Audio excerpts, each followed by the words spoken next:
নাই দেখবার হয়ে চলতে পারো না, কেমন মুসলমান তুমি একটু ভাবো না, কেমন তোমার ঈমান একটু বলো না, তুমি মিসওয়াক করা ফজিলত তো জানো,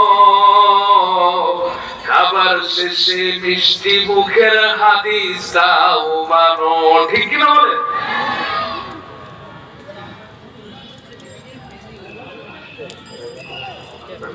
কষ্ট পাচ্ছেন নাকি আপনারা? রাগ করছেন? মিশনের ভাইয়েরা রাগ করছেন নাকি?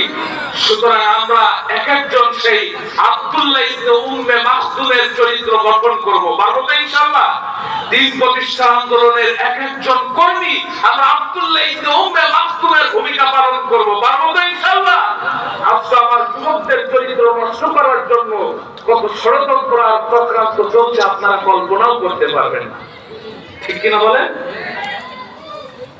কারণ দ্বীন প্রতিষ্ঠার জন্য যুবকদের রক্ত শহীদের অর্থের প্রয়োজন, ঠিক কিনা বলেন? আজ আমার যুবকদের চরিত্র নষ্ট করার জন্য কত কঠিন ষড়যন্ত্র আর চক্রান্ত চলছে কল্পনাও করতে পারবেন না। এদেশের সর্বোচ্চ বিদ্যাপীঠগুলি যেখানে জাতির চরিত্র গঠনের শিক্ষা দেওয়া হয়, সেই সর্বোচ্চ বিদ্যাপীঠগুলিতে রাসূলের জীবনীকে ছুঁড়ে ফেলে দিয়ে ট্রান্সজেন্ডার আর ডারউইনের মতবাদ শিক্ষা দেওয়া হয়, যার কারণে দেশের সর্বোচ্চ বিদ্যাপীঠগুলিতেও ধর্ষণের সেঞ্চুরি হয়, বাবার সামনে তার কন্যা ধর্ষিত হয়। এদেশের সর্বোচ্চ বিদ্যাপীঠগুলিতে গেলে তো লজ্জায় মাথা নিচু হয়ে যায়, গাছের গোড়ায় গাছের মাথায় গাছের আগায় সব কবুতরের বাচ্চার মতো জোড়াই জোড়াই কার্তিক মাসের কুত্তার লজ্জা শরম আছে, কিন্তু এদের কোন লজ্জা শরম নাই। ঈদের বেলায় জাতিকে যে জাতির চরিত্র নাই, যে জাতির ইউনিভার্সিটির ছেলেরা চরিত্রহীন, বিয়ের আগে অন্য মেয়েকে পাশে বসায় কোলে বসায় ঘন্টার পর ঘন্টা প্রেম করে, এরা যখন বড় হয়ে ওসি হবে, ডিসি হবে, ডিবি হবে, ওই যে আমাদের ভাতের হোটেলের মালিক হাউন আঙ্কেলের মতো 16 সেকেন্ডের ভিডিও গোটা দেশবাসী দেখতে পাবে।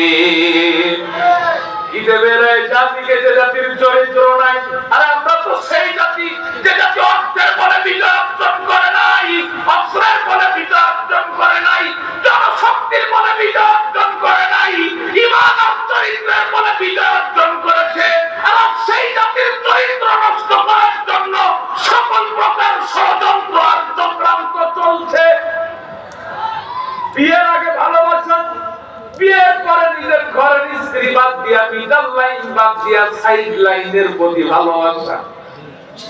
একজনের স্বামী আর একজনের স্ত্রীর সঙ্গে অবৈধ প্রেম করছে, রাতের আধারে অবৈধ মেলামেশা করছে, অবৈধ সন্তান পেটে ধারণ করছে, আর এই অবৈধ সন্তানগুলি বড় হয়ে দীর্ঘ 16টি বছর এই জাতির শ্রেষ্ঠ সন্তান আলেমদের উপর নির্যাতন চালিয়েছে, ঠিক কিনা বলেন?